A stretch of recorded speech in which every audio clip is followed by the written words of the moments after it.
കുട്ടികളാരും ഇത് ട്രൈ ചെയ്യരുത് വീട്ടിൽ വെച്ചിട്ട്. ഒരു ലൈവ് എക്സ്പെരിമെൻ്റ് ആണ് നിങ്ങൾക്ക് മുന്നിൽ കാണിക്കാൻ പോകുന്നത്. Let's see. സ്മോക്ക് ഫില്ല് ചെയ്യാൻ പോവുകയാണ്.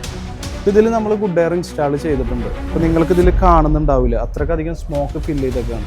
നമ്മൾ ടൈം ലാപ്സ് ഇട്ടിട്ട് ഇതിലെന്താ നടക്കാൻ പോകുന്നത് എന്നുള്ളതാണ് നോക്കാൻ പോകുന്നത്. നമ്മളിപ്പോൾ നോക്കുന്ന സമയത്ത് ഗുഡ് എയർ ടോട്ടലി വിസിബിൾ ആണ്. ഇനീഷ്യലി നമുക്ക് ഈ ഗുഡ് എയർ കാണാൻ പോലും പറ്റുന്നുണ്ടായിരുന്നില്ല, സ്മോക്ക് നിറഞ്ഞിട്ട്. സോ ഇപ്പോൾ ഫുള്ളി ട്രാൻസ്പെറൻ്റ് ആയിട്ടുണ്ട്. ഓൾമോസ്റ്റ് എല്ലാ ഗ്യാസസും നമ്മൾ ഗുഡ് എയർ അബ്സോർബ് ചെയ്തിട്ടുണ്ട്. ഇപ്പോൾ UAE-ലുള്ള പ്രീമിയം ഫാർമസികളിലൊക്കെ ഗുഡ് എയർ അവൈലബിൾ ആണ്. മാത്രമല്ല Med7ൻ്റെ എല്ലാ ഫാർമസി നെറ്റ്വർക്കുകളിലും ഏകദേശം 110ഓളം വരുന്ന ഫാർമസികളിലും ഗുഡ് എയർ അവൈലബിൾ ആണ്. ഗുഡ് എയറിന് വേണ്ടിയിട്ട് ഒരുപാട് വീഡിയോസ് ചെയ്തിട്ടുണ്ട്, പല എക്സ്പെരിമെൻറ്റ്സും നിങ്ങൾക്ക് മുന്നിൽ കാണിച്ചിട്ടുണ്ട്. നമ്മളുടെ പ്രൊഡക്റ്റ് പേറ്റൻറ്റഡ് ആണെങ്കിൽ പോലും ഈ പ്രൊഡക്റ്റ് എങ്ങനെ വർക്ക് ചെയ്യുന്നത് എന്ന് പല ആളുകളും ചോദിക്കാറുണ്ട്. സോ ഇനി ആരെങ്കിലും ഗുഡ് എയർ വർക്ക് ചെയ്യുന്നില്ല എന്ന് നിങ്ങളോട് പറയുകയാണെന്നുണ്ടെങ്കിൽ നിങ്ങൾക്ക് അവരോട് എന്താ പറയേണ്ടതെന്ന് മനസ്സിലായല്ലോ. Have A good air. Good Air, a patented technology, clinically proven, tested and certified, now available globally.